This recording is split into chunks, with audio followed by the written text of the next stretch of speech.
My name's Notepad. I write games for fun.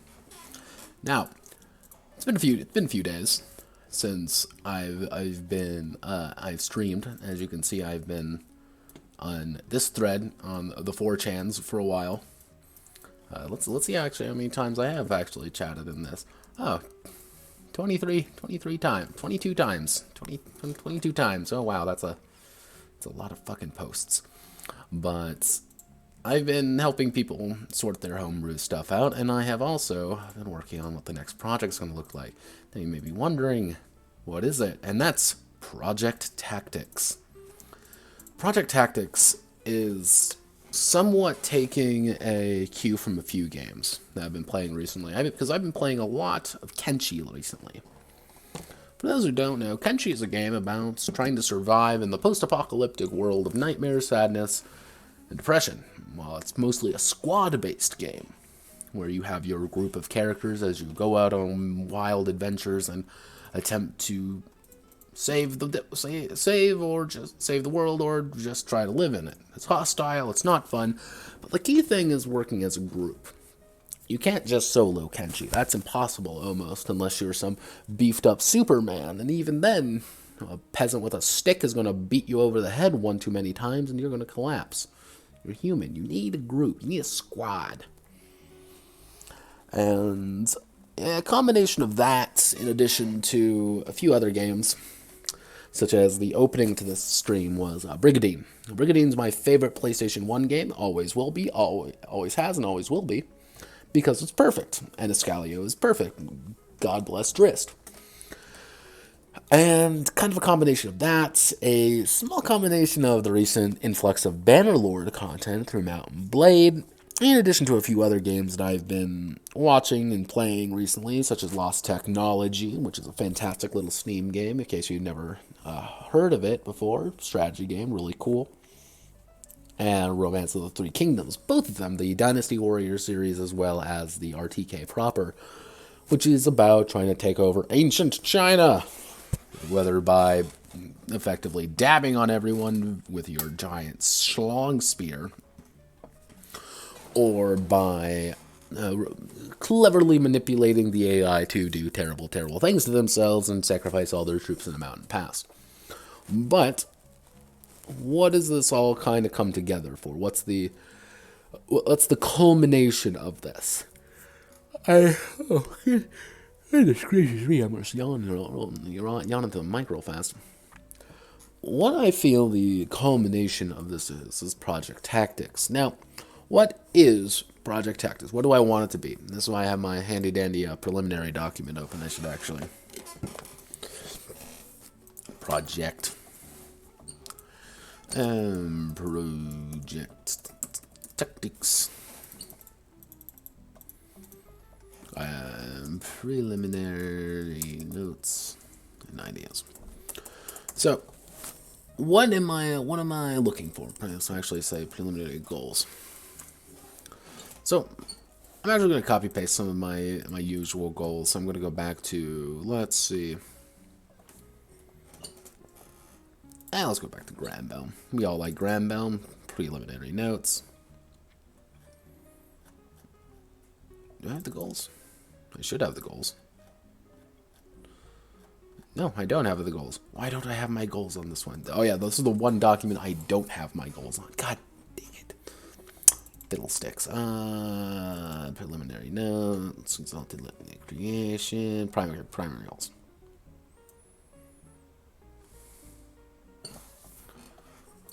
So, I'm going to copy paste these right here. Okay. What is our primary goal? And what are our various sub-goals? So our primary goal is to create a game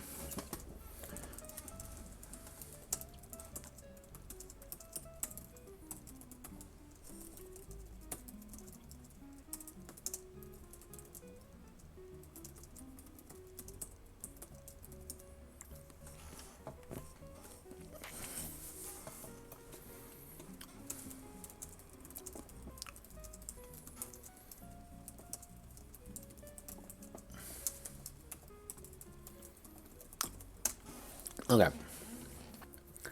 So, overall, this is the primary goal. This is what I want to accomplish. Is I want to create a game that is about controlling about a warband-sized group of individuals to fight, and pretty much that's kind of your main campaign, you could say. It's not 5 brave heroes go down into the dungeon and slay the Demon King. No, it's a group of, God, it would be, 20 people, 30 people. Go out and try to save the world.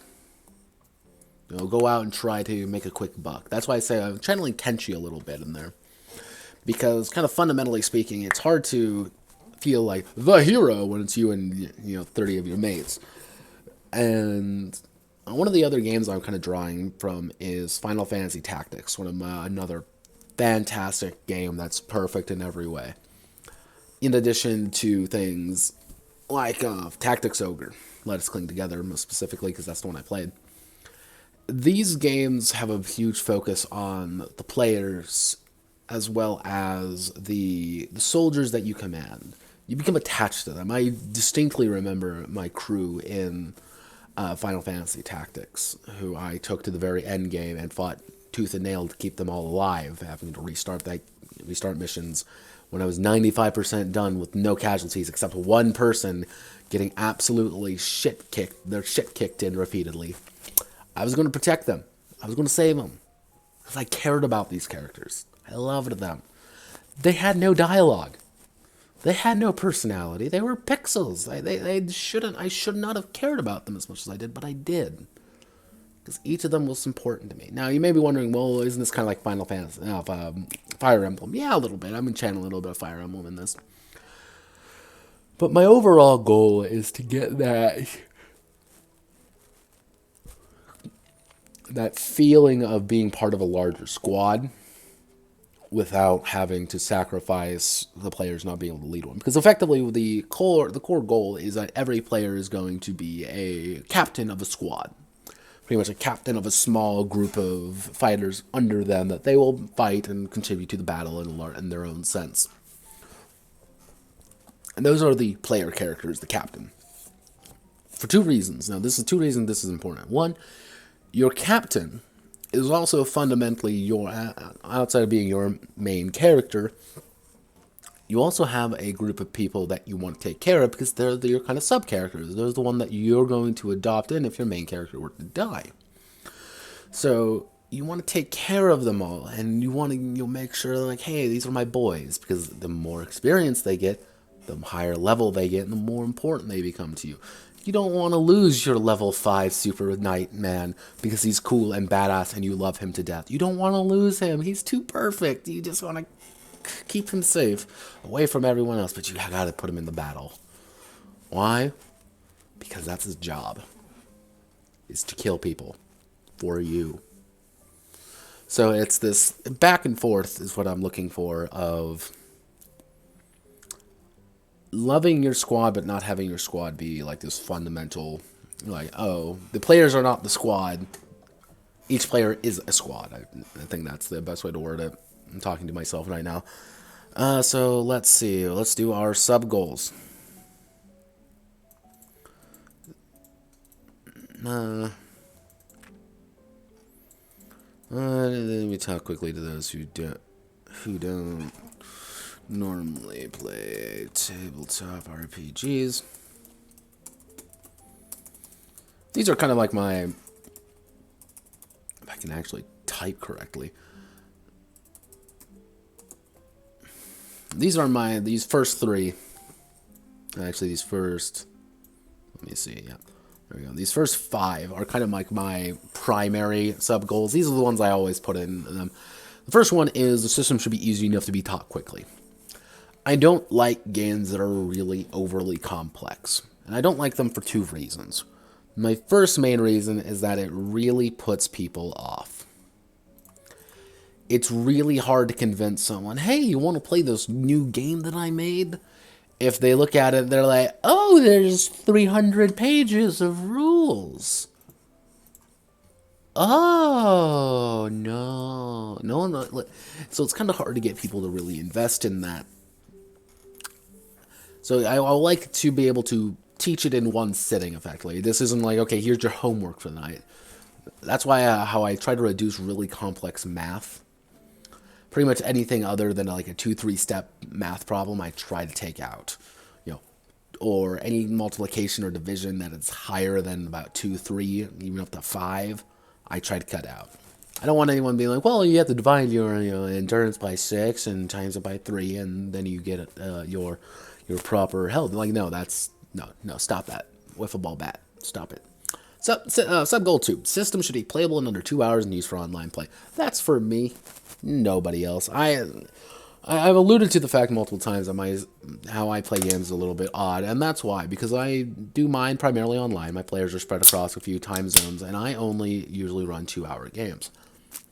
Now, to some of you, this may seem as though I am shooting myself in the foot with a crossbow bolt. And I am, because it's a bitch. I'm not gonna lie, it's a pain in the ass. But I have to do that to play. And my players have to do that to play, for them to play. So it's kind of it's a give and take. We all kind of struggle for it, but we all we make it work. So I want to make all my games able so I can actually play them. Will this always be like the top priority? No, but I always like putting enough rules for those people who do want to do some short format playing. I understand it's a problem sometimes for people. It's hard. It's not easy playing these games. It takes time. Sometimes people don't have 4 hours, or mostly with what's going on these days. Sometimes you can't meet together. Sometimes you have to play online. So I like to have that kind of pre-baked into it. Sub goal 3. The system should allow players to play the character they want to without feeling stronger or weakened to any other character.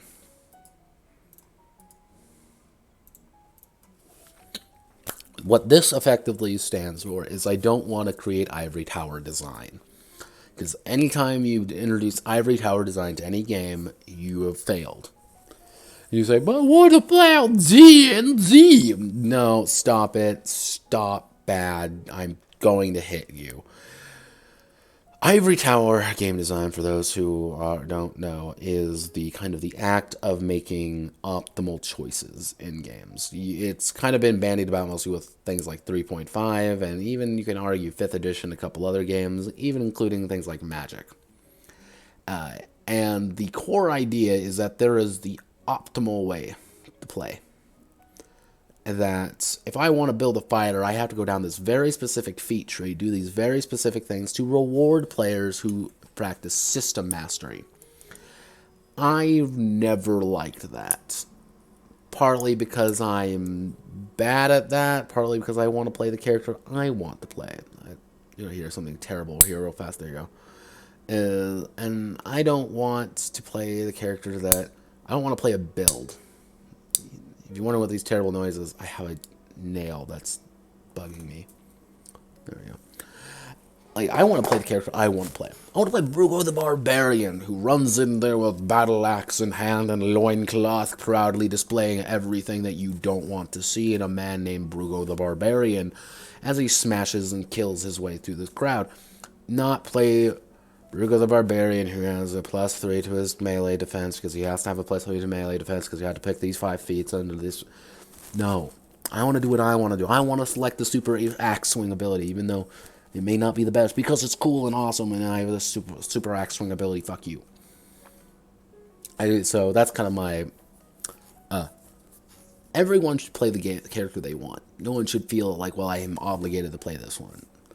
If jokier games, of course, you can have kind of less optimal choices, but overall, I try to strive for that. Sub-goal 4 is I will not fall into the asymmetrical trap. All characters play the same rule. Play by the same rules. For a long time in Heroes Valor and Mead, I used asymmetrical character design for enemies versus heroes. Some systems do this, some systems don't. However, I've discovered that it's a pain in the ass, so I tend to try to make sure everyone plays by the same rules. Some systems can get away with it, others can't. Mine couldn't, and I know that I could probably design something asymmetrical, but it wouldn't be something like this. It's not supposed to be asymmetrical. if I were to make Dead by Daylight the tabletop RPG, I don't know why the fuck I would, then I wouldn't play by that. The killer is going to kill you because it's the killer, and fuck you. The killer deserves buffs. Alternatively, if I want to go for something like, hey, you know, this person is blatantly overpowered, you know, I want to, you know, make sure that in the rules he's overpowered, not because I, the GM, says he is. That's not very fair to their players, and I would like to make sure that everyone plays fair. Sub-goal 5. All characters can perform everything expected of them. There is no bad build. That's kind of a falling into sub-goal 3. And those two kind of work together.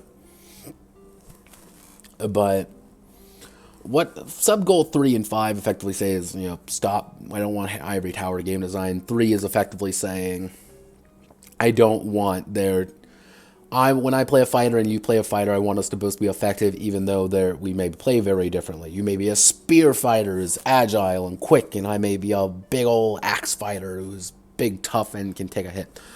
I want both of those to feel the same power level wise, not one be overly strong. Well, 5 is kind of the, if I play a fighter, you play a fighter, we both are expected to fight. If I dump all my points into diplomacy and you dump all your points into deception, you should be able to see if I should be able to do diplomacy. That's kind of what it is. Because there's some games out there that, I won't name any names, but it's D&D, who don't follow that sometimes. The wizard is inherently better at some things than other classes. Warlocks aren't that great at certain things than other characters. You know, vice versa. Or rangers being completely gimped assholes, even though I love playing rangers. So that's kind of the point there. So, and now we get to sub-goal 6, 7, 8, 9. And let's see. So, we're going to delete all this. These are going to be our own. So, sub-goal 6.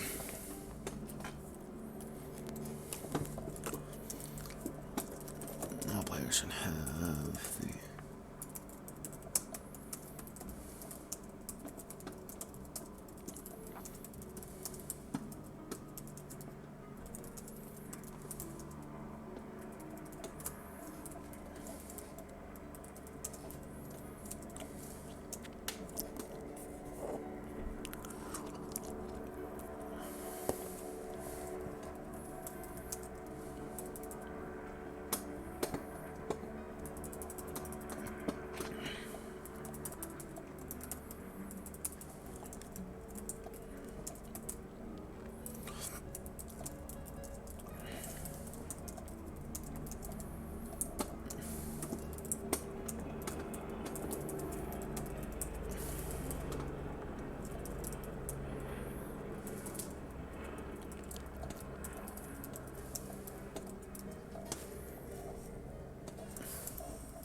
Yeah. In case you're wondering why I keep referencing back here is to one to see if anyone replies here, because I'm trying to keep this page also bumped so I reply to a few other things, as well as this is where all my notes are for everything. So, and now we get to desired goals. So effectively, my 3 kind of sub-goals for this specific game. This is a very specific game, Project Tactics. All players should have the agency to create the squad they want to without impeding any other player's squad. I want to create a system that you can create your group of dudes the way you want to. They're yours. They're not his, they're not hers, they're your dudes. And when you choose to create your band of followers, they're yours. You want to feel attached to them. You care about them. You don't want to feel like you are forced to pick something because, oh, well, he picked a bunch of soldiers and I want soldiers in my group, but you have too many soldiers. I don't want that. That's kind of a player and player thing, but I don't want you to ever feel that way. You can create whatever the hell you want. There's going to be no external pressure. If you want to play with a full squad of super, buffed up Zwahandas, go for it. No one can stop you because you're cool that way. And sub-goal 7 is all rules should work for macro versus micro situations. One of the key difficulties with this is that you have the macro versus micro aspects of it. You, as the captain, might go on an adventure alone. It's just you.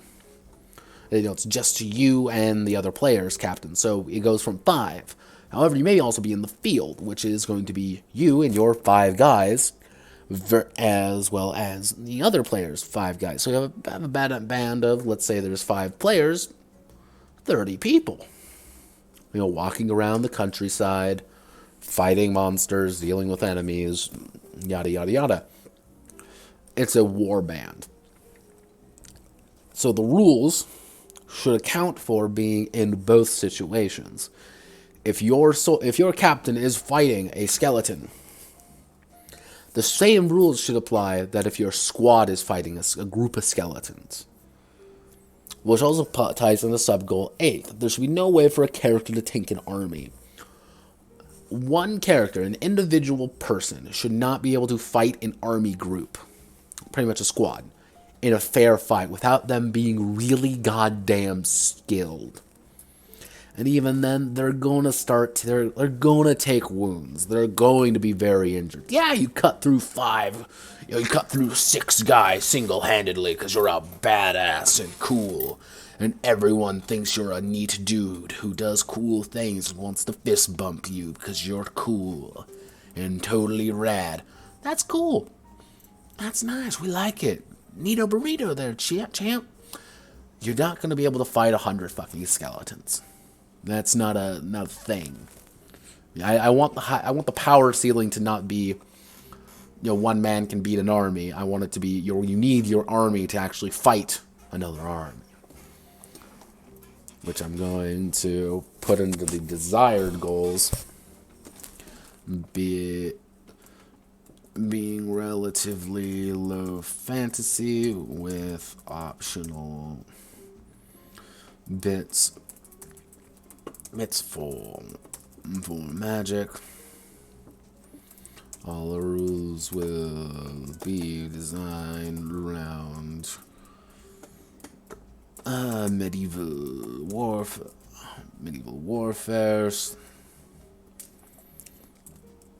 basic warfare. Combat is on a weapon triangle system. I should say triangle system with archers, cavalry, and infantry.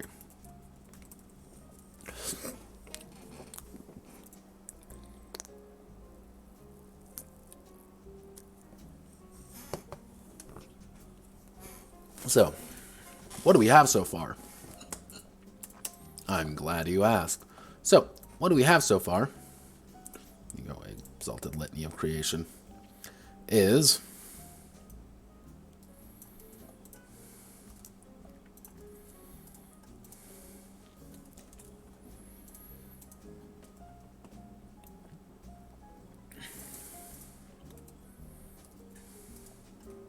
this. This is it. This is the entire game so far. Oh, we got a long way to go, don't we? All right, but let's just go ahead and go. I'm gonna go through this. So the thing is, I want to channel a couple things. So it's pretty much. Let's see. So our basic. Let's pull up our notepad. Let's bump it up to 24. Is our basic idea. Is a squad is composed of 6 members. 1 captain, the PC, and 5 troops, NPCs.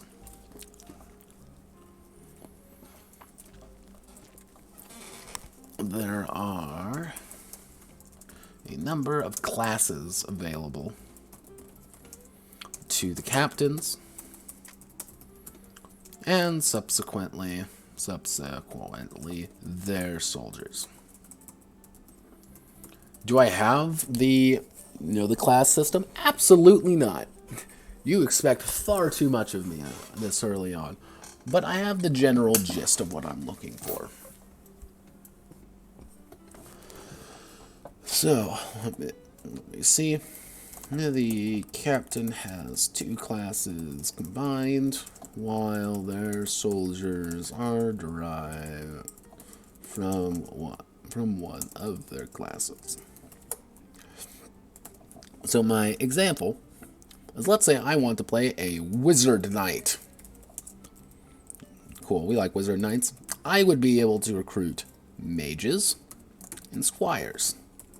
Those are my kind of like my 2 base ones, but mages can let's do acolytes. And an acolyte can upgrade to a mage, and a squire can upgrade to a knight, and kind of etc., etc., etc. However, if what the other idea was, let's say it's warrior, for example. I could have the option of selecting squires, but what if I don't want squires? What if I want to go for more of a savage playthrough? I can select barbarians, and barbarians upgrade into berserkers or something. I don't know. I'm shooting for the hills right now. This is the idea. So pretty much we need broad classes here that you, the player, are able to drive your own troops from. They're people that it's your soldiers, it's your troops, not his, not theirs, yours. I want you to care about them. So, let's see.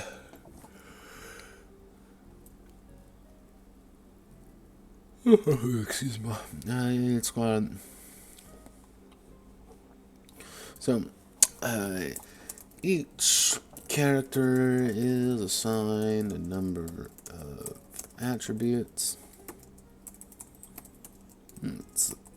that correspond to the value of the squad in question. Mission overall to determine their value in conflict.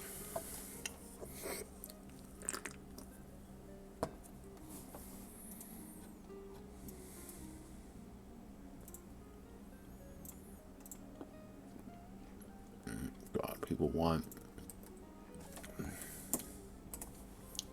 stream links. Oh God. I don't plan for this. I just shit post. That's all I do.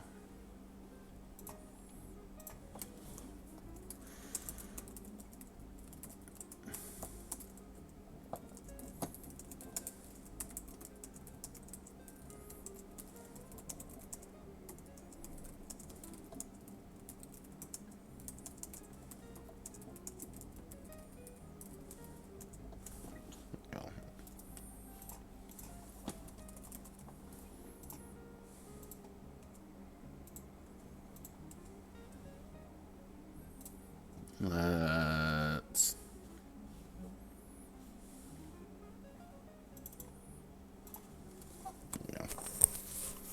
pasta.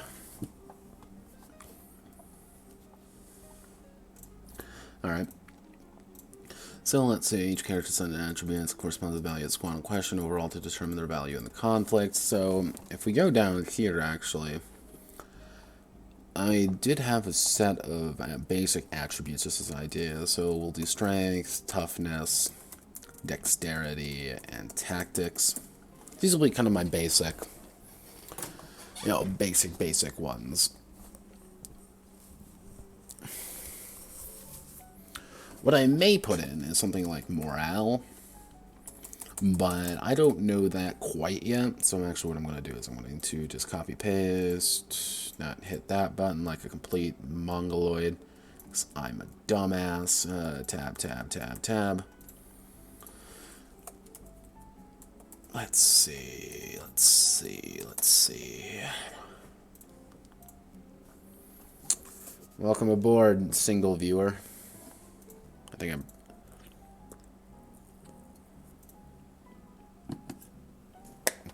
I'm off track for me, which it may be. Let's see.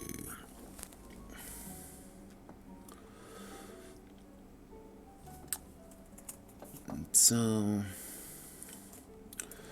squad damage is distributed by the player leading the squad, or inflicted by the enemy if they use a specific tactic.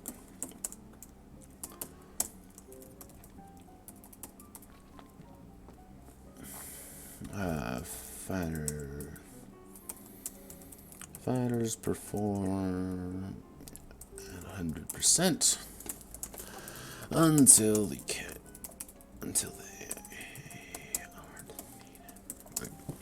they are defeated. Pretty much my idea is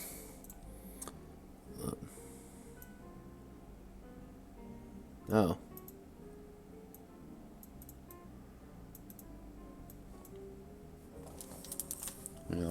Let me just respond to the bot currently in here. Oh wow, yeah, I'm so interested. Please give me more information.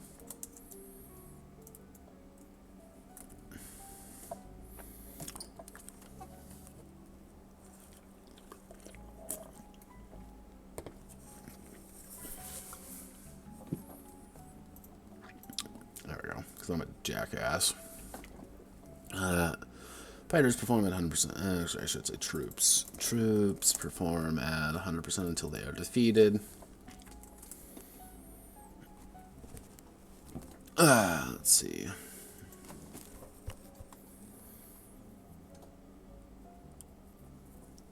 So we have our basic amount of... So our basic troop structure is going to be infantry, archers, and cavalry.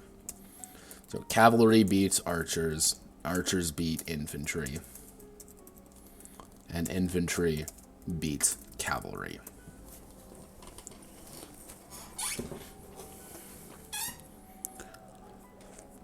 This is kind of our core idea right here. Now, obviously the idea of if infantry manages to get close to and subsequently beat the shit out of the archer, there's nothing they can do. I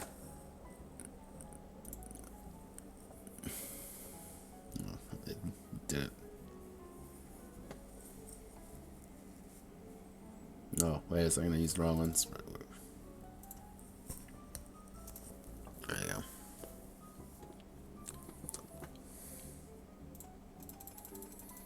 Slam that button. So, let me do a quick check on that. So, these are our basic ones. Now, mind you, basic is just basic. This is infantryman 1, cavalry 1, carry 1. These aren't the basic idea of these. These are just our basic types of units. So it would be using our example above for like barbarians. You know, barbarians, for example, it would be infantry.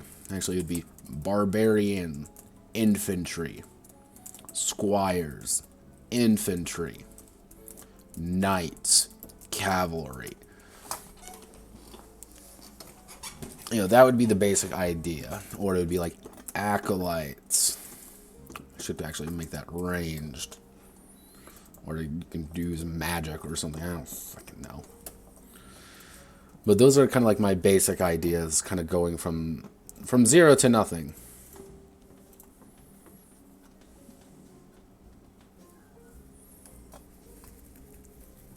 There we go. This is the full thing there. Your naysayers and conventional wisdom. Let's see. My other idea is the basic as a tree system, effectively for leveling up subsequently you, the character, as well as your soldiers. So, going off our basic idea, let's say our basic unit is a barbarian. So we can go two directions. We can either go down the skirmisher line. Actually, no, that's a terrible idea. Let's see. So let's say our fighter, barbarian. Actually, yeah. We have our light infantry line and our berserker line. And from there, the berserker has the rager and something else entirely. The killer. I don't know. I don't come up with the names yet.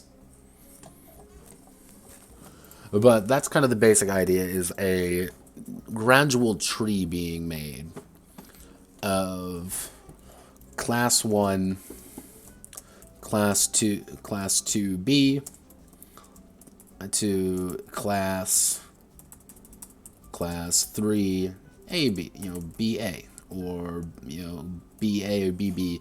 So pretty much you as your squad, you may, as the main character, as the captain, you may be a wizard warrior. And you may, by the end, become a pyromancer. Let me see. Pyromancer, berserker. I like berserkers set up. A pyromancer, berserker. That's kind of like your end goal. However, your soldiers that you have, let's say you recruited 2 barbarians and 3 acolytes. Just very basic ideas.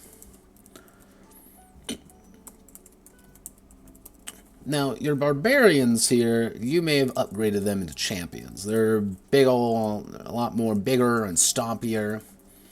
They're a lot more heavily armored than you are. You're a lot more damage. They're a lot more defense. Your acolytes, on the other hand, one went down the pyromancer track like you did, but one went down the cryomancer, and one went down the healer route. So these are the same squad. It's the same group of people. The same fundamental folks. All together again.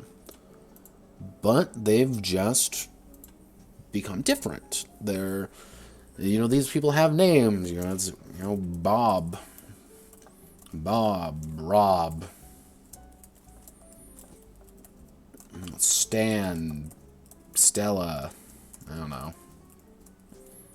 Bill. I'm terrible with names, you know that.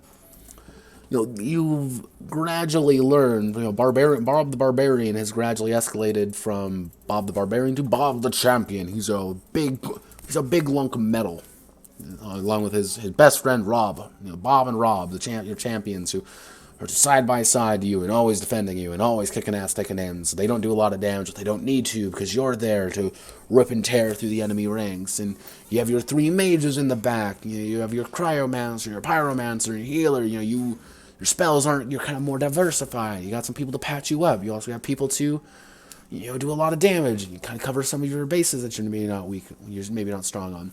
But let's just say, for example, Stan here dies. Actually, no, let's do Stella here dies. Oh no, what a tragedy.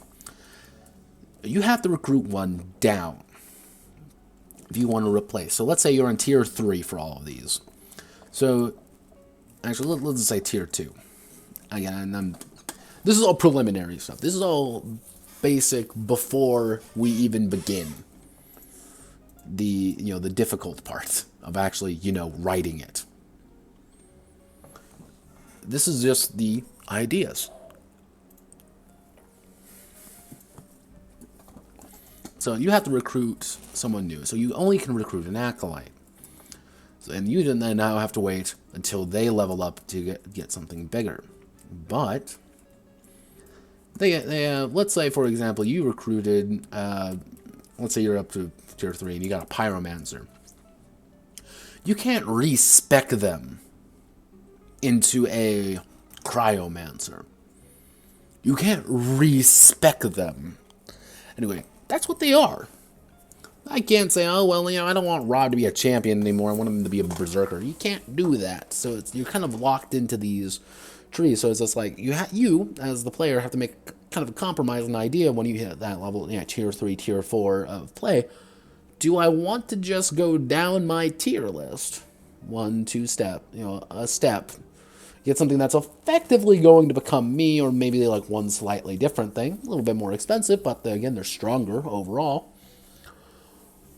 Or do I want to go down a completely another route?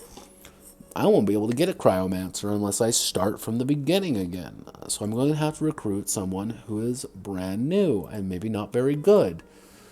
So there's also kind of that incentive to keep your guys alive. You want Bob and Rob to level up and go down this route that you aren't, because the second you hit tier 3, you can't recruit champions anymore. You can only recruit berserkers. It's like, oh, crap. That's not good. You can kind of recruit what your class is, and as you start splintering various directions, going down the tiers to get something you want is a lot more hectic and harder. So that's kind of the basic idea there. How I want to do that perfectly, I don't know yet, but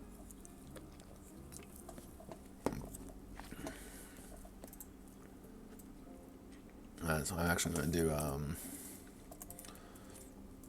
tree advancement system, and then in commas, class 1, class 2A/B, and then to class 3, AA, AB, BA, BB. So you'll have 4 options, and then 4 more, and then 2 options, 2 options, 2 options, 2 options. I'll probably just split it down, just 2, 2, 2. Most likely the first draft of Project Tactics will probably only have 3 troops per type. 3 types of infantry and a tree going 3 up, versus 3 types of archers, 3 up, 3 cavalry, 3 up. It'll probably be something simple like light cavalry, heavy, medium cavalry, heavy cavalry. That'll pretty much be the extent of it. Nothing too fancy or exciting. And your archers will be like bowmen, crossbowmen, slings, and infantry, swords, axes, spears. Again, they won't be too complex, but the idea is there. And once you get the base done, which is the hard part, as I've always said, is then you get to worry about the details, you could say, or the real complicated stuff. So let's keep going.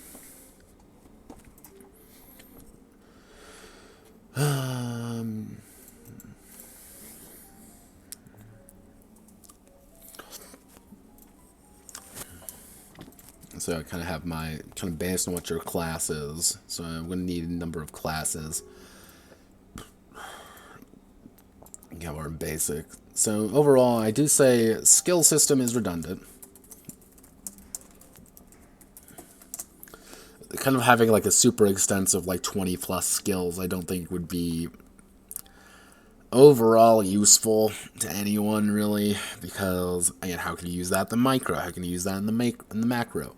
How am I going to use this thing to do this thing? That's the key question. How and why?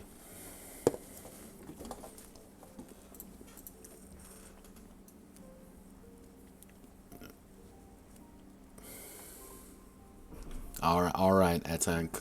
I will put you in the screen crap, bro.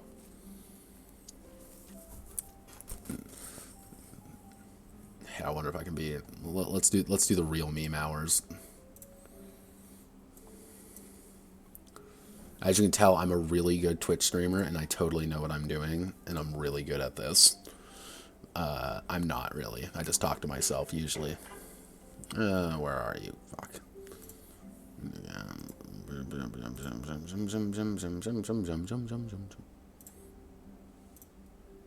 Ta-da! Congratulations, you're in the screen cap. But actually, I'm going to tickle my autism if I don't do that. Overall, what I'm going through, I don't know how long you've been here for, but I am talking to myself about how to get Project Tactics set up. You see I'm in the thread right now, actually. So, let's see. So overall, skill system would be redundant due to the presence.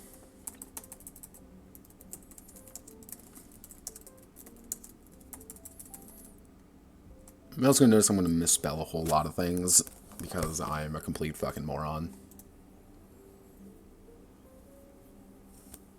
Yeah, pretty much. I mean, what else are you going to do? I mean, I get shit-faced.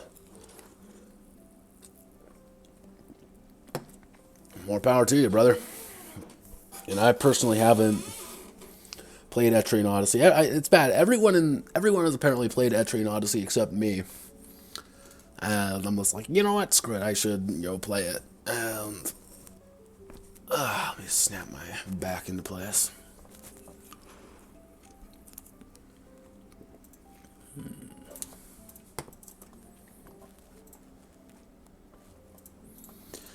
The skill system is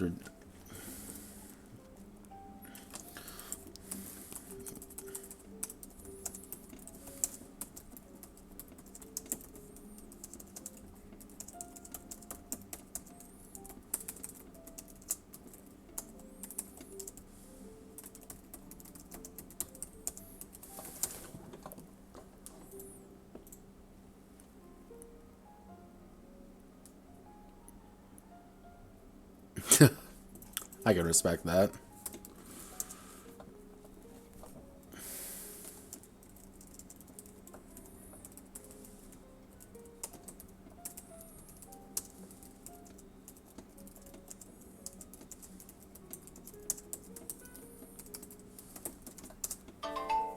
Ring-a-ding-ding-ding. Hello, phone. How are you? What do you want?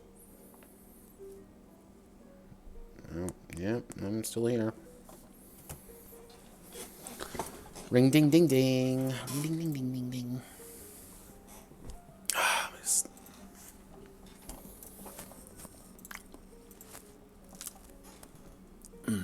Let me think. Yeah, again, it's one of those things, like, I've encountered so many people and being like, yeah, Etrian Odyssey is a fantastic game, and I love it to death. And it's just like, alright, what's it about? Oh, it's just about that? Oh, okay. Maybe it's just people who are just like, I love Etrian Odyssey, and just, again, as you said, kind of the headcanon part, maybe they have never actually played the game. What the hell? What do I know?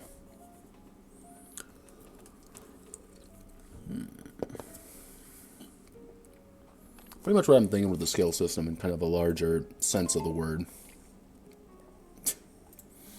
is...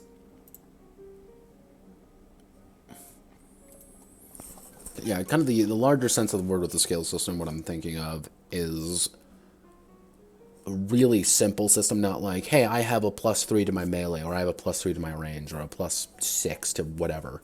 Not really that, but like, hey, I have the skill of swords. Anytime I use my sword in micro combat, I'm going to get a small bonus. Hey, I have the skill of persuasion.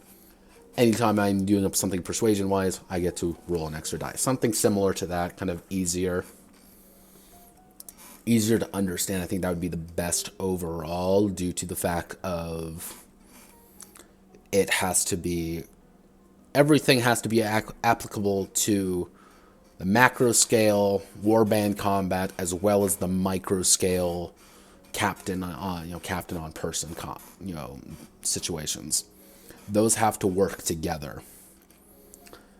So I still don't quite know how I want to do, like, the quote setting, end quote, because half of me wants to do the, oh, it's just Mount and Blade, and the other half of me is just like, hey, I should go full fantasy and just make Ivalice, except boring, because I can't world build to save my goddamn life. But I have kind of a basic idea. I would like to put magic and stuff in the game, but doing that's going to be a completely another layer to things. So I want to get the basics summarized first. So I think the basics are pretty settled up. I'm still not happy with the attributes, though. Something about these is... This is just deriving from the Kenshi game. If you've never played Kenshi, play it, or watch Seth's video on it.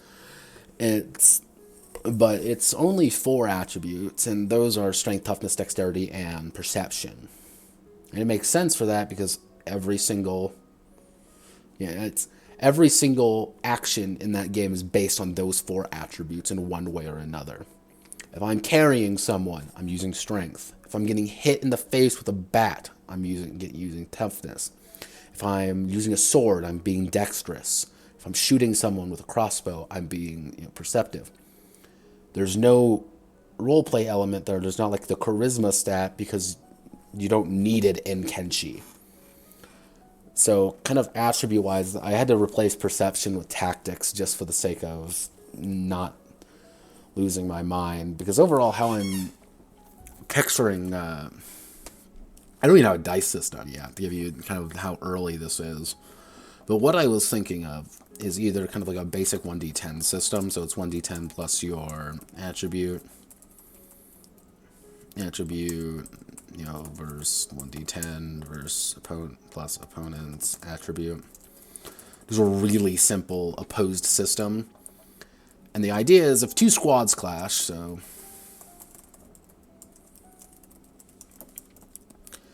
If you succeed, you get to do 1d10 or however I want to do damage, plus your attribute in damage. So you're doing a lot of damage real fast. You're punching them in the face. Yeah, but you will, regardless, do 1d10, even if you lose. Even if you lose, you're doing damage. Because, like it or not, if you get a bunch of dudes on both sides, someone's going to get twatted in the face with a stick, even if you're going against a glorified homeless. And I kind of reference Kenshi a lot in this because that situation happens a lot. You could be 3 of the most hardcore badasses ever. Monsters of the battlefield. But if you go against 30 homeless guys with pointy sticks, you're going to get KO'd because there's more of them than you. Or hey, you can't fight 20 guys on your own because you're going to just lose. And even if you get into a fight with a kind of equal-sized squad, both sides get hurt. Yeah, you might slaughter them. Absolutely kick their asses. But one of them hits you over the head with a stick. One of them gets a cheeky stab in on your gut, and suddenly you're at half health. That's what I'm trying to replicate with this system, the squad-on-squad combat, is you don't want to... An overwhelming foe is going to take care of you eventually.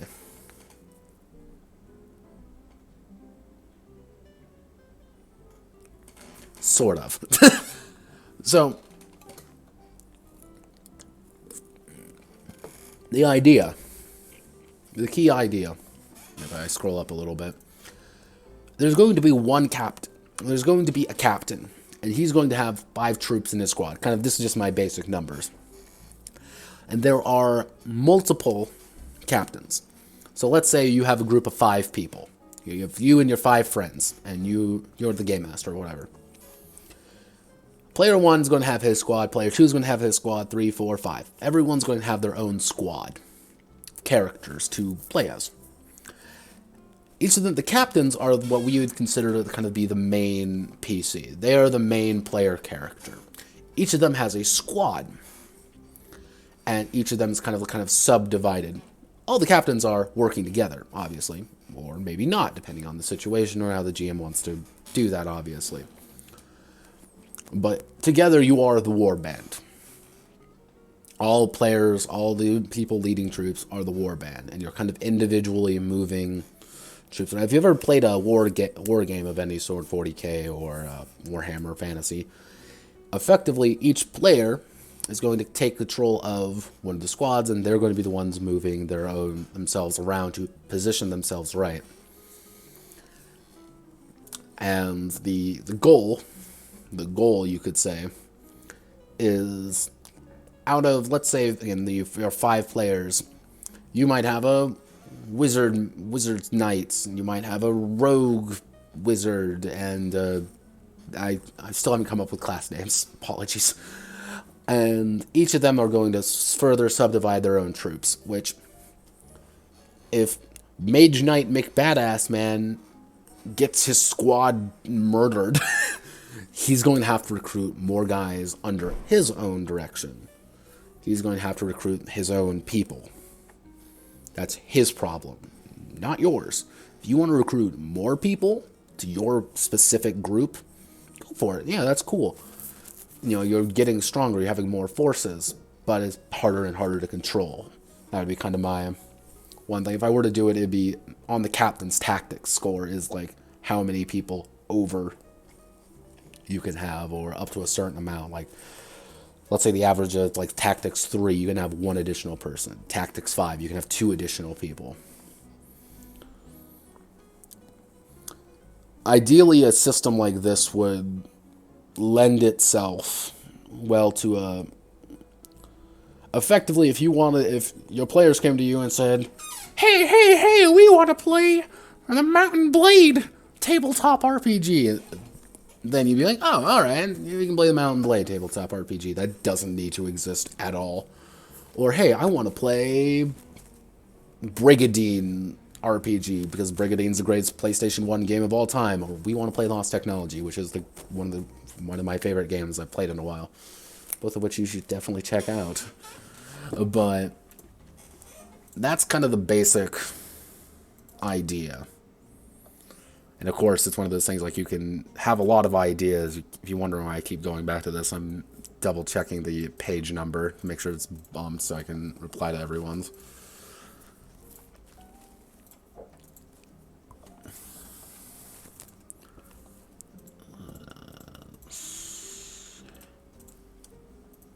That's what I'm saying, like, 1d10 would probably be the best. 1d10 plus attribute would probably be the easiest overall.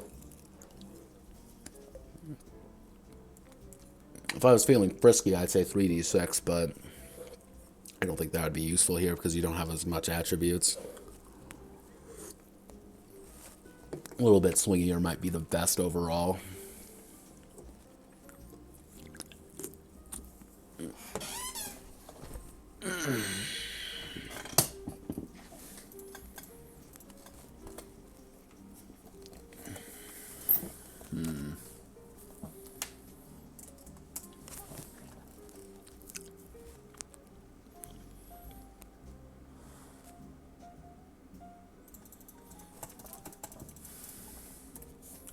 Yeah, this is my real basic, real early.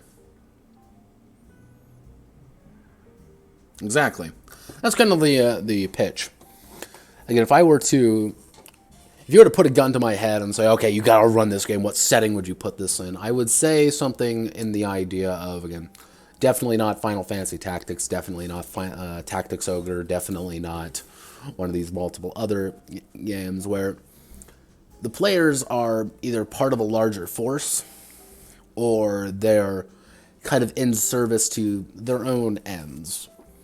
So one character might say, I want to unite, I just want to protect the land. And my guys, this is what we believe in. This is my little band of 5-6 guys think. While another character's like, well, I want to profit off this chaos. I want to make it rich, or I want to... And so every player kind of has their own advantages and disadvantages, and should be a good GM, mind you. A good GM would be playing them off each other. You want to save the world, or you want to rule it, or you want to exploit it. They're still working toward the same goal. But what that end goal looks like, it's I don't know if you've ever played Final Fantasy Tactics at all, but it's Ramza and Delita.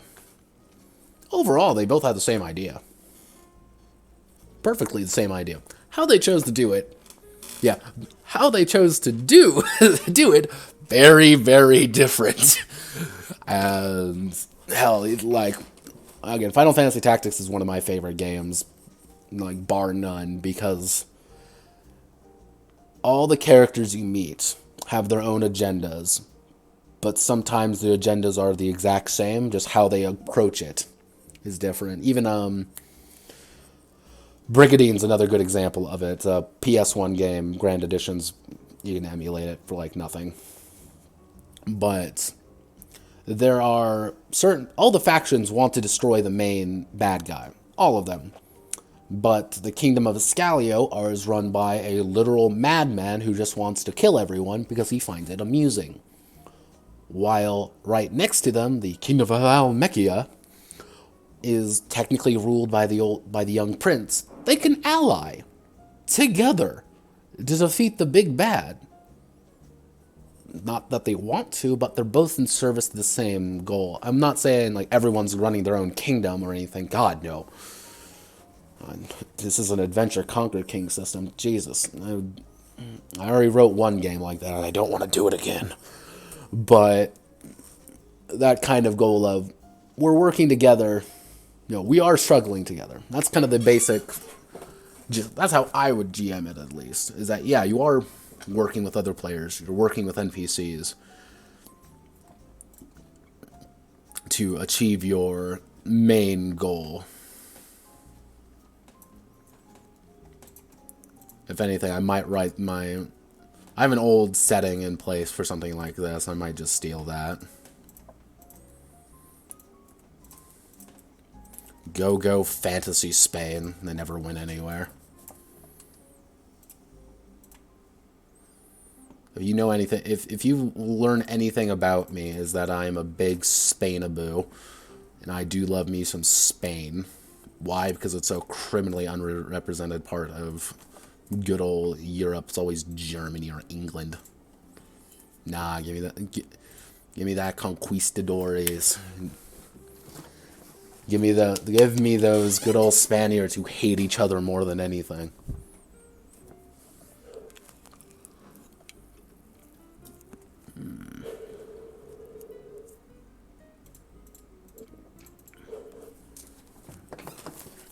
What would be a good set of attributes? Strength is pretty obvious. Toughness is pretty obvious. Dexterity.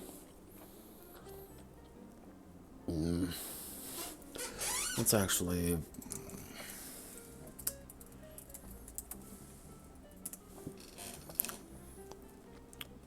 Also, welcome to Neopad Anon's fucking degeneracy right here.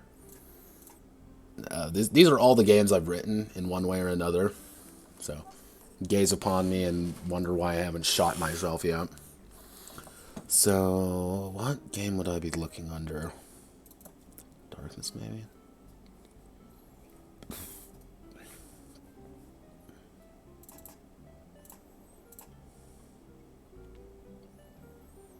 So what I'm trying to do now is I'm literally going back through old games I've written to find what attributes I used.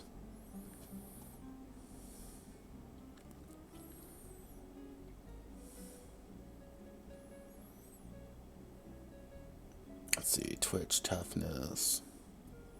No, it looks like we actually have someone in here. Brain, sleeves, toughness, Twitch.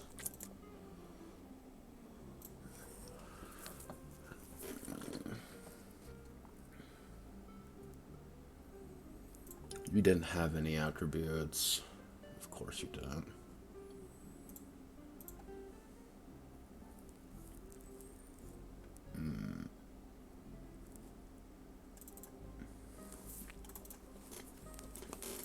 This was actually supposed to be the next game I work on, but I chickened out because I'm like, I don't want to touch this game.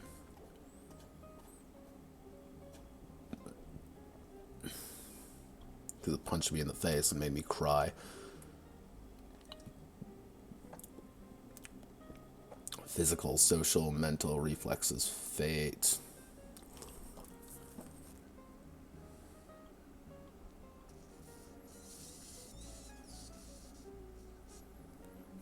Need to go macro and micro. Macro, micro. So maybe no,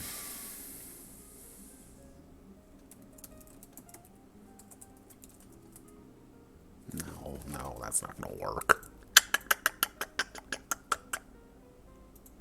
Yeah, welcome to game design, everyone. This is what I do. I sit here and debate with myself of how the hell to do something.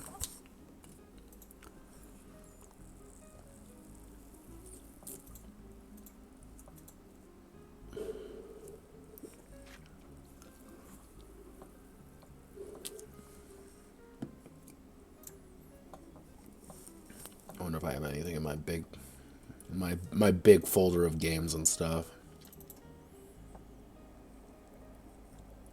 I'd say the hardest part of any RPG really boils down to your first attributes and how those, because those are so fundamental, and how to get everything working properly.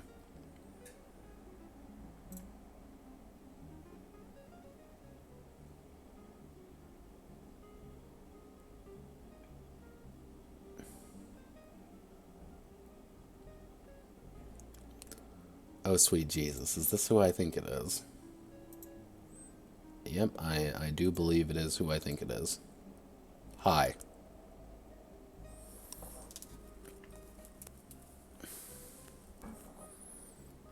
This is my life now.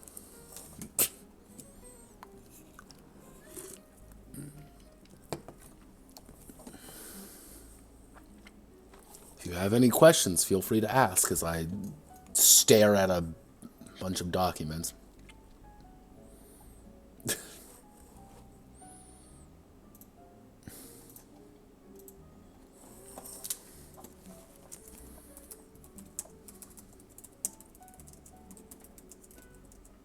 Ask away.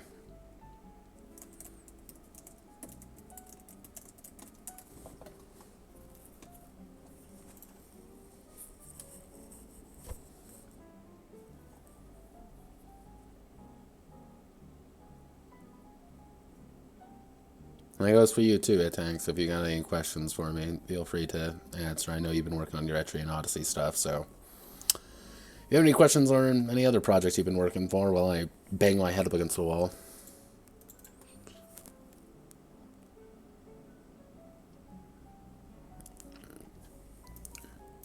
I'll just use Fatal.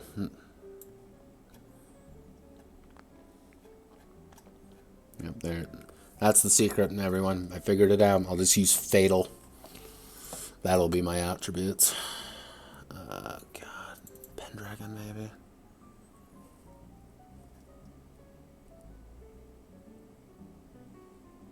No.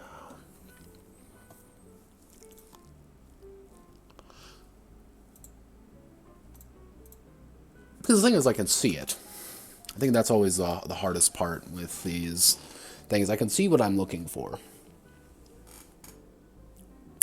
Why don't I just say screw it and look at what I like?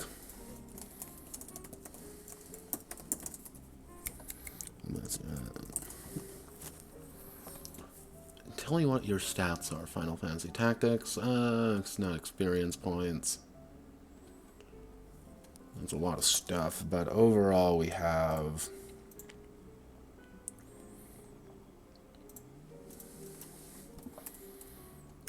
I don't really have to worry about that, so bravery, faith.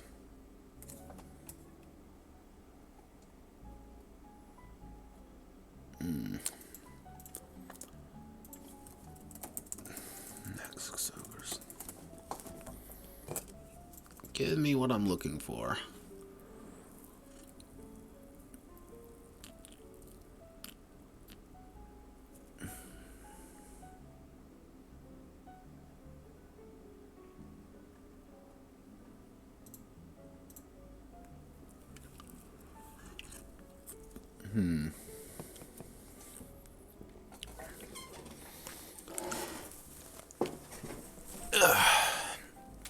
You know it's serious when I've stood up. Stretching right now. So I can use the basic stats, but I feel like that would be a little bit redundant again because you just have so much stuff to work with. So if I break it down to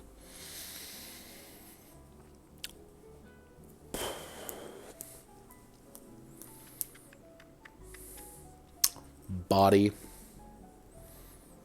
no, that's not going to work. Pretty much I need something for physical attacks, ranged attacks, special moves, and health. So I think the Kenshi 4 would be the best thing to work with. So your basic strength, toughness, dex, and tactics. Should I add a magic stat in now? Should I add a magic stat? Part of me wants to add the magic stat in right now. And build the game around the magic. See, this is one of those turning points in a game's early development, whether or not you want to put something in, like something as significant as, say, like magic. If I put magic in now, I would have 5 attributes. I'd effectively have your strength, your toughness. Your strength is dealing how much damage you do in melee combat. Toughness is how much health you have overall and kind of affects certain roles. Your dexterity is equal parts of how fast you are and how... Well... Exactly. See, it's one of those things like you need to put... Exactly. It's like, I usually like to make magic a little bit different than intelligence. Just because it gives characters who want to be smart but not magicians a little bit more room to shine. Because, like, take like D&D for example. I can't make a smart fighter. I'm not incentivized to make a smart fighter. But I want to be a tactical genius. I want to be the all according to Keikaku. I want that. I want characters who are really smart, tactically geniuses, to, stroke their evil mustaches and such and be like, haha, you fell for my trap all along, haha. While I want the mages can be that. Yeah. That's why tactics, I think I'm going to keep tactics. I think it works overall. Because you can use that in the macro sense with your squad for bigger orders. And that's pretty much what I'm going to make abilities effectively. Is your big orders, your big abilities, things like that. And overall, your unit's tactics, pretty much the higher your unit's tactics are, is like Fighter Man 1's tactics, that's kind of how well he's going to respond to orders. Your unwashed peasant militia is not going to respond to your very complex orders very well, because they're going to be like, what do you mean? They're going to know charge forward, hit them with sticks, or run away. That's going to be the extent of what they know. But your like seasoned veteran knights of awesome badassness, they're going to say, lances forward, charge ahead, tank out front ranks, we'll deal with the second ranks in the heart of it, or archers, fire back line, fire front line. The seasoned soldiers are going to get that. Your younger soldiers aren't. So you kind of have to, I want to reward players who choose to invest in tactics early on for micro scale combat. Yeah.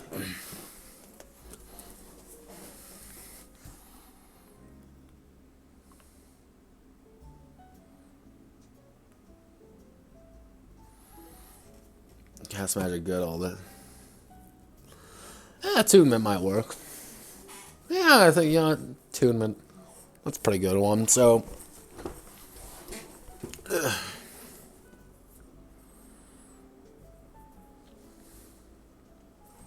can respect that. So overall we have our, I'll probably give these specialer names.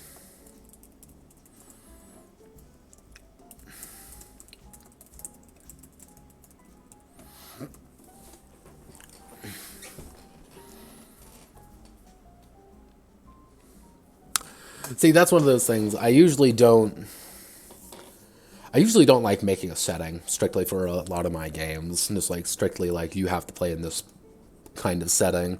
Hell, if you look at like all of these, there's a lot of broad settings. That's like, this is post-apocalyptic. This is vaguely African or various other war-torn places. This is science fiction. This is fucking Feast of Legends. The only one with like a really specific setting is Granbelm here. My Japanime mecha game, but not really much else. So I think attunement works. If I want to go, if I want to dive hardcore into the sphere of magic, then I probably will just make it like a really basic magic system of, hey, cast. You could do X for Y, but it determines like how far or how big it is. I'm gonna say that this is going to have to. Actually, that reminds me, I'm going to have to put in this preliminary goal right here. Actually, this isn't even going to be desired. This is going to have to be a desired goal.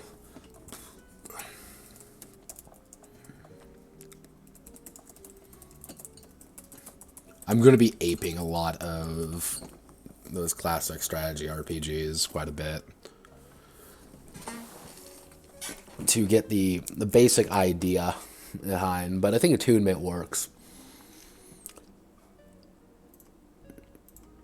Yeah, no, fuck it, yeah, attunement. Because let's say I want to play a cleric or something like that, a very holy spiritual man. Something like strength, toughness, and attunement would work for him. Because that's who he is. He's a very spiritual, very attuned to the world around him. If anything, I could probably also make that a... Alright, see ya, brother. Thank you for stopping by, and thanks for the follow, of course. I will be uploading these to the YouTube sphere. Just Google me on YouTube, and you'll be able to find me. I delay quite a bit on these, so don't expect this to be out tomorrow. But, alright. Have a nice rest of your night.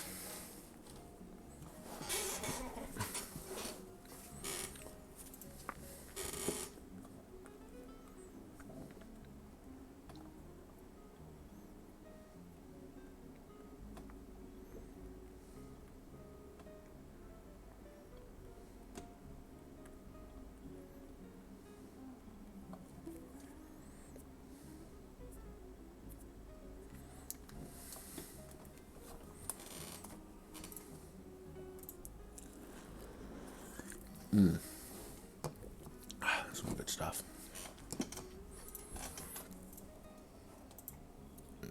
Let me just... Oh, we're at page 6 already. Fuck.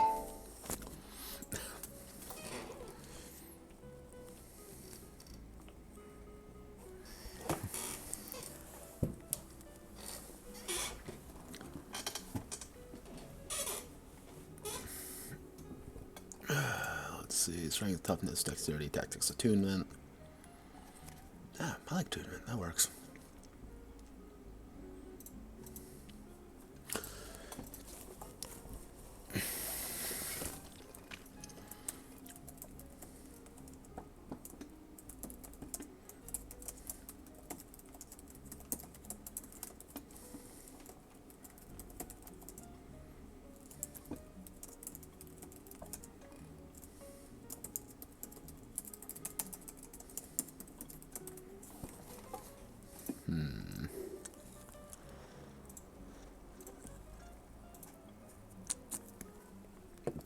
God, that reminds me, I still gotta fix up my campaign for tomorrow. Jesus. I got a lot of shit to do tonight. But I think...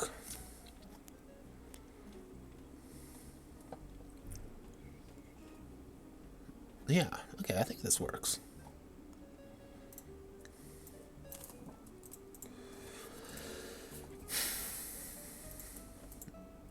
I think I'm gonna put magic in. Yeah, I think I'm gonna put magic in. Pull grip a light magic system in place.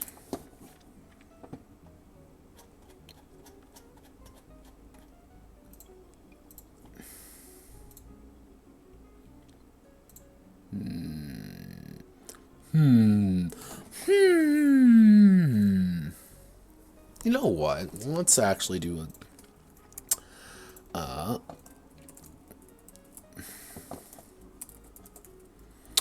Oh, God.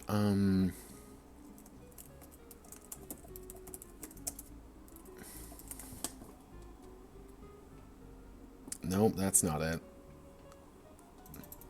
See, I like Lost Technology, but there's nothing on the game because it is a weird $2 RPG you can find on Steam.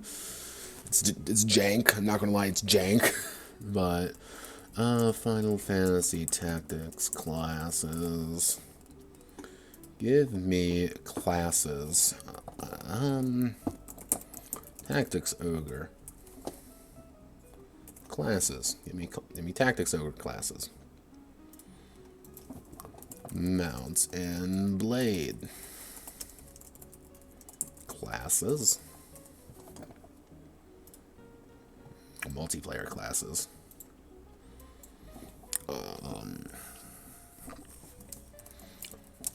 Kenshi classes. No, that's not what I'm looking for. Battle Brothers classes. Character background. Okay, alright.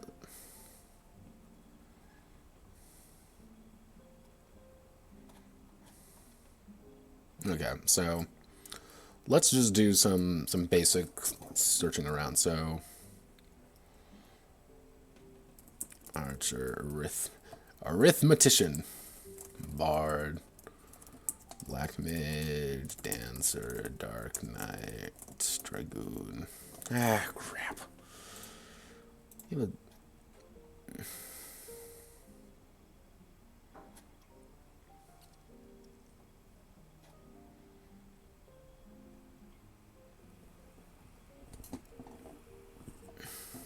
Alright. Warrior, Archer, Wizard, Cleric. Now we're getting into the weird stuff.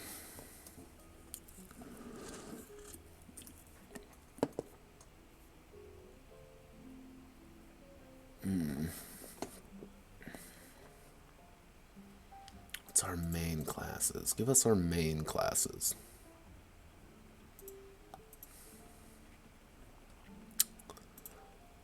Standard fantasy classes. Come on, fantasy character classes. This is what I want. Yep, we're on the Forsaken site.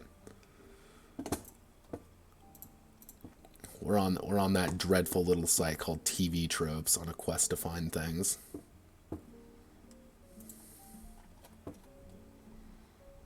So let's see. So overall, we have our fighters, mages, rogues, clerics. Yeah, we can put a range. We can make a ranger a pretty base class. You know what? Since we're here, let's go to Table Talk Online. Table Talk Online's, I mentioned it a few times. This is my fantasy RPG. It's Isekai bullshit, the musical. I have this game already, so I may as well take a look at it. So, let's see. Warrior, Warden, Rogue, Wizard, Cleric. I think a core 5 classes, I think, works. So, offense, melee, defense. Actually, you know what? I'm going to take out the Warden. So, overall, okay, now we're going to delve into some real meme hours. Let's go. Let's go, boys. We're opening up the spreadsheet. You know it's getting serious. So, let's do... Table C is going to be our base classes. Advanced class 1. AC2. AC3. AC1. AC2, AC3. Okay. Base class. So, we're going to have our basic. So, let's see. We're going to have to do 1, 2, 3. Yeah. So, if we start there, go do do. So we start 1, 2, 3, 4, 5, 6. Okay. So we're gonna do warrior. A warrior can turn into a melee.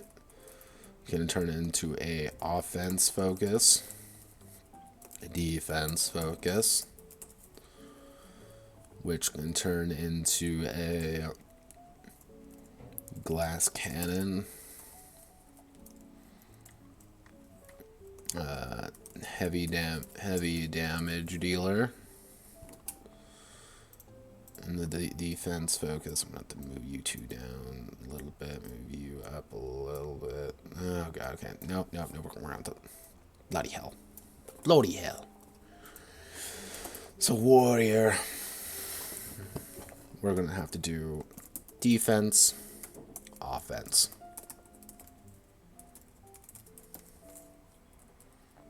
Defense then goes into armor. Offense goes into berserker.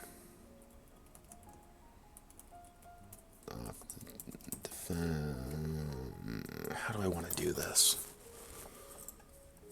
I'm probably going to have to draw this out completely, won't I? Yeah, probably. So, warriors are going to focus primarily on melee. Rogues are going to primarily focus on range/tactics. Wizards are going to focus mostly on spells and abilities. And clerics are going to work on healing and buffs.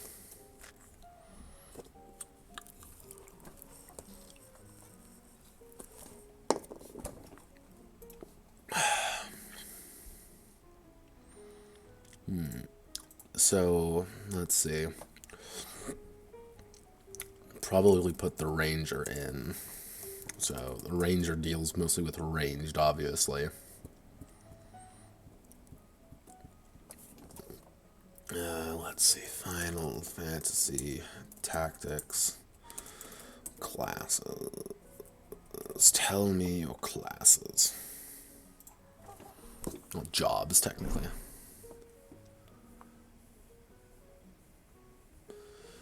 Yeah, now welcome to this clusterfuck.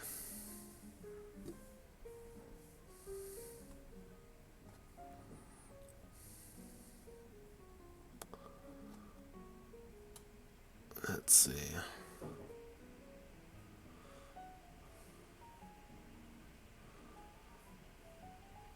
Monk's best class, I don't care what anyone says. We'll see if you go straight in the samurai for it. You just burst damage everyone you don't like.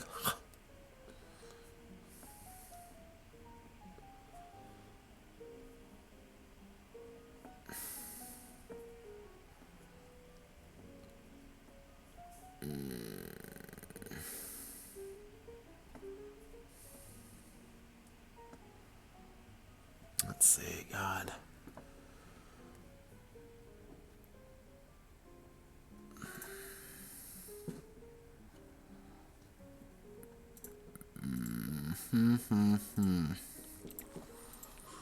So, warriors deal with melee damage, rogues deal with range, deals with... Actually, you know what?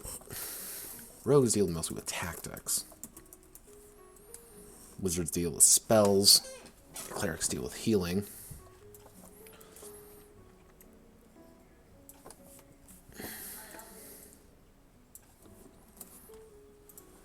Rangers deal with ranged, obviously. Alright, so these are our 5 basic classes. I should feel... So technically, if we're looking at this, there's 20 class combinations you can have. Because you can have warrior, rogue, warrior, wizard, warrior, cleric, cleric, warrior, ranger, rogue, wizard, rogue, cleric, rogue, ranger, wizard, cleric, wizard, ranger, cleric, ranger. Those are your various classes that you can have. Cleric, rogue, cleric, wizard, yeah. What would be...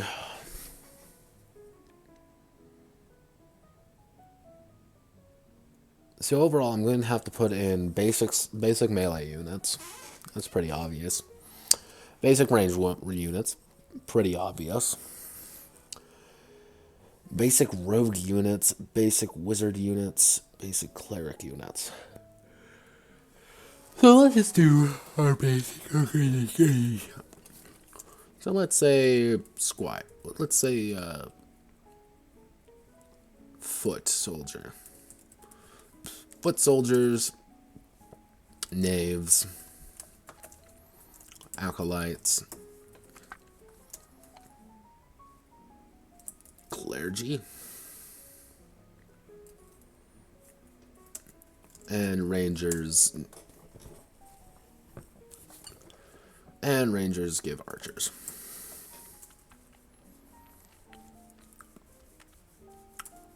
Overall, what I could do is make something like knight, barbarian, knave, scoundrel, wizard,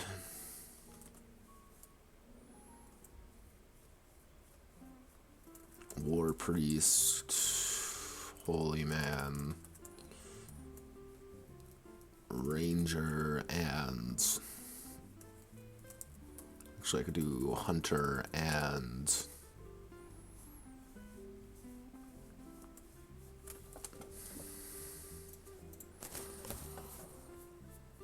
pretty much what I want to do is like to start off with. The players are kind of have like the most overall theme of their subsequent units that they have access available to them. So if you're a knight barbarian knight, you're going to have access to barbarian units as well as knight units. But you're not going to have access to any knaves, scoundrels, wizards, war priests, holy men, or hunters. However, if you're a war priest knight, you're going to have access to knight units and war priest units. So it's kind of that's going to be the push pull there. So,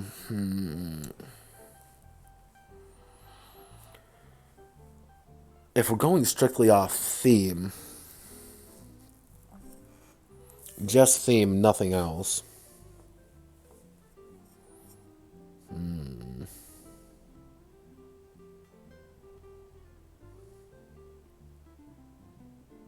All right.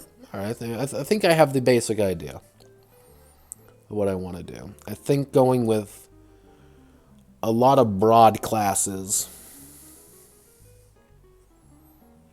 with sub-units in them, kind of with the culmination of the unit is effectively your class. But every level that the captain gets, they are able to pick either new tactics or improve themselves.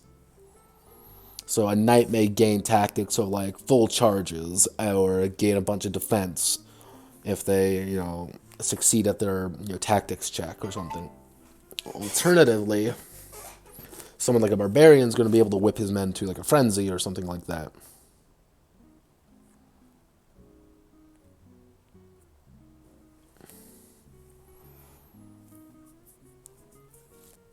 It's while knaves are going to be able to use some really really vile tactics. So all right. Okay. Oh shit! Sorry. I think this is going to be just a lot of me writing. A lot of me getting all the right pieces into place. Once all the pieces are in place, I think everything starts working. I think. I'm going to have to reference a few things in the meantime, but overall, I think it's working pretty well. Looks like we have a new viewer, by the way. Hello, new viewer. My name is Notepad Anon, and I'm working on a game called Project Tactics. Feel free to ask any questions you have of me. I answer anything.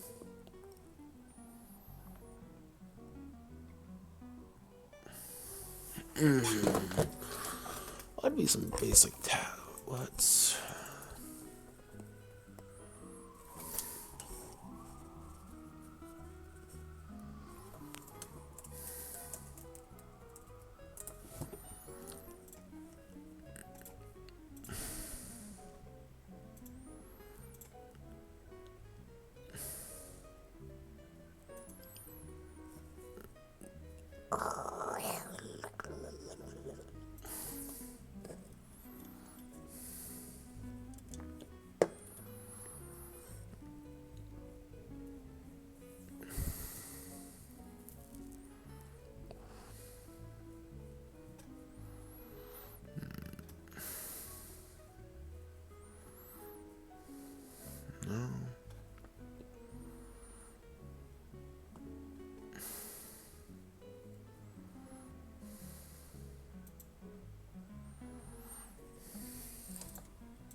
There's my answer.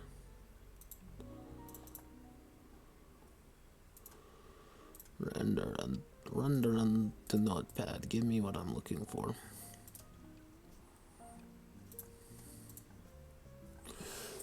What I'm doing right now, dear viewer, is trying to figure out good classes for this game. Because the core idea is that every character is going to have a class, or two classes specifically, that affects what units they can recruit for their squad. So, for example, a knight may be able to recruit things like squires. Squires can level up into advanced squires. Yeah. The names aren't final yet. So what I'm trying to get is that the character classes themselves have to be broad enough to account for a lot of different things, but specific enough to where one doesn't become like this over, like, why wouldn't you pick this?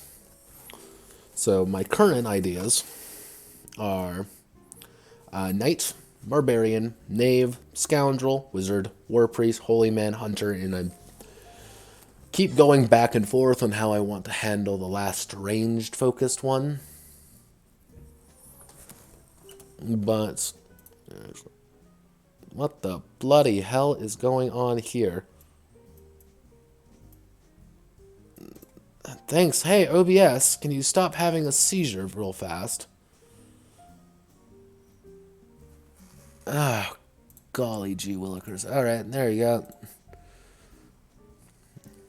Is anything else having a seizure that I should know about? Okay, no. Okay, good. Good OBS. This is why I should check...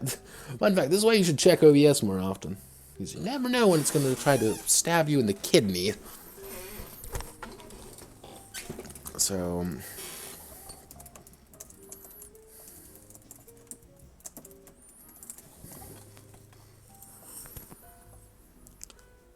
let's see.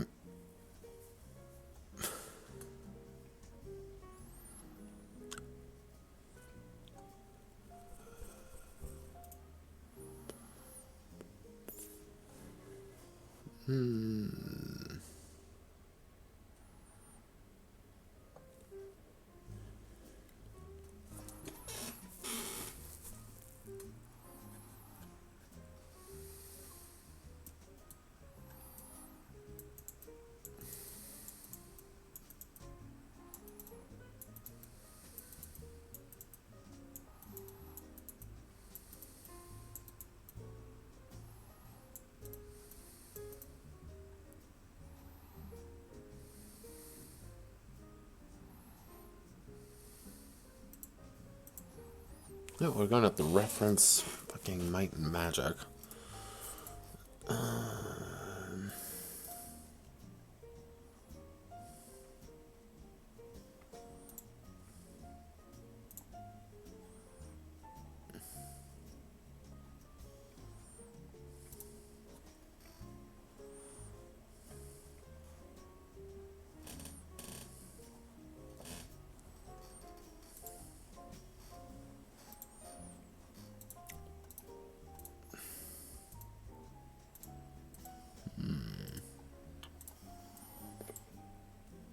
Sorry, Heroes 3.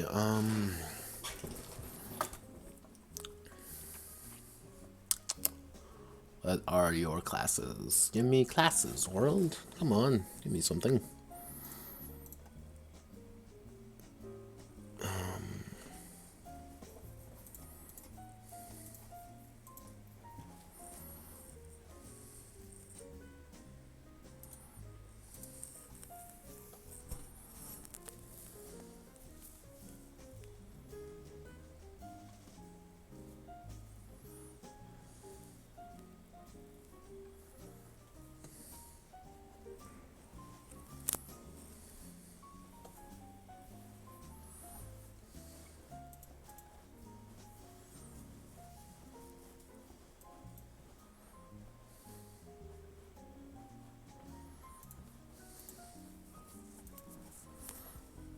I know this is a Heroes of Might and Magic 3 stream, but hey, here we are.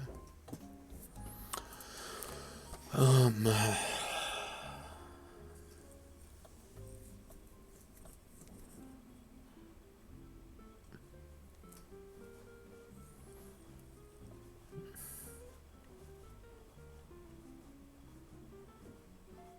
it's bad because I can totally see what I'm looking. I know what I'm looking for. I can see it in my head. I can see it in the mind's eye of what kind of what would be a good character.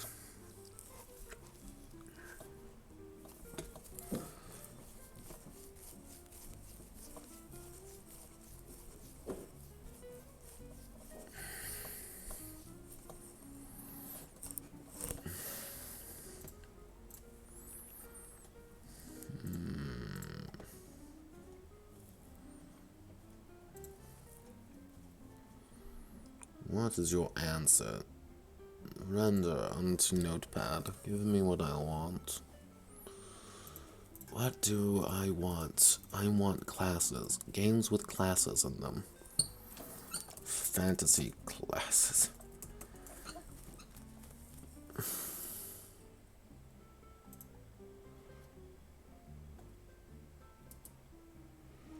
Job system. Yeah, there we go.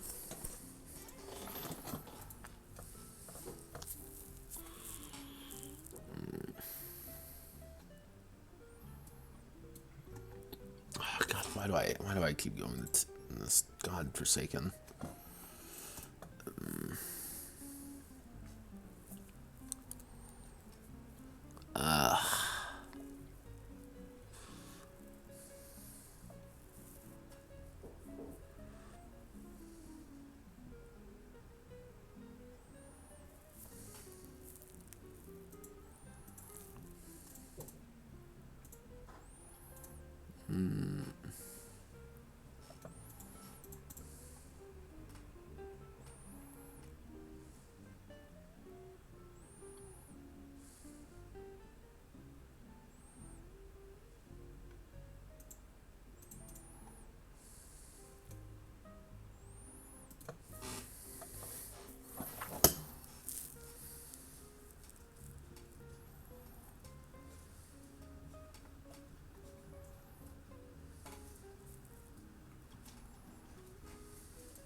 Where is my answer? Give me my answer, please.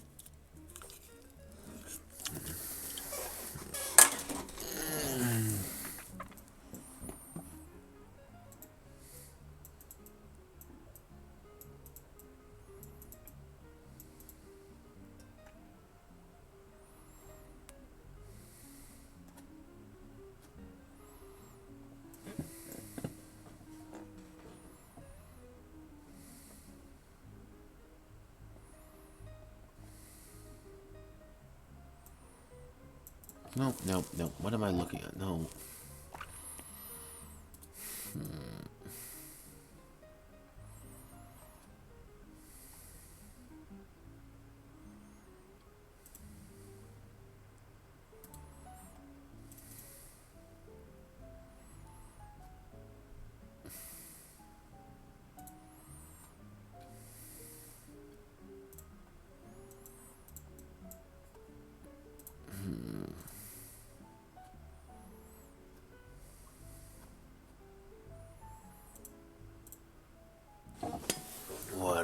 answers here.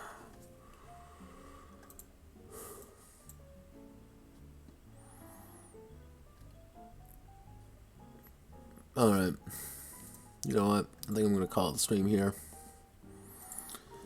Because it's going to be me just staring at words for a while now, just wondering what the fuck I'm doing with my life. But I think we did pretty good. I think we got a lot of stuff done today. I think we really hammered out what we're looking for here in Project Tactics. And tomorrow, or the day after, depending on if I'm dying or not after a campaign tomorrow, we will start actually writing the book. I'll probably get the first bits done either during that time or before, but we'll start getting the kind of the fundamentals down pat. I think once the fundamentals are done, we don't really have to worry about too much else. I'm going to lean toward the 1d10 system of resolution. If you have a skill, you add another d10. Simple as. I think that's simple and elegant.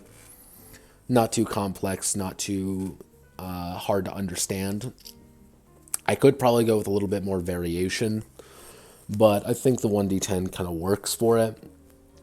As you, the character, are kind of have to make that decision. Yeah, you have a 10% chance of rolling high, 10% chance of rolling low, so you want to really rely on your attributes a little bit more. Dealing how it's going to be I don't quite know how I want to do the attributes yet. I'll kind of think on that. What I will think about doing is probably do a 5, 10, 15, 20 system for difficulties. But a lot of the time it's going to be opposed checks, and I'm going to have to make a note about that. Like, a lot of the time you're going to have to do, it's going to be 1d10 plus your attribute plus another 1d10 versus your attribute. Not going to be anything like, nothing too insane. That's not the point of this game. The point is not to overwhelm you with different options and different ideas. It's to say, all right, you versus them, roll, okay, cool, you beat them, or hey, you lost, what do? And the skill of troops, I want to be kind of a more fundamental part of it, rather than just a kind of side thing. I don't think that's appropriate. I think having like a full-on, like, hey, my troops are just plain flat better than yours, so I'm going to consistently, damage you more than you're going to damage me. Alright, let's cyborg.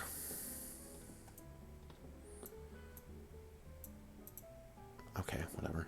Alright, so thank you all for watching, and I want you all to have a wonderful rest of your night. Goodbye.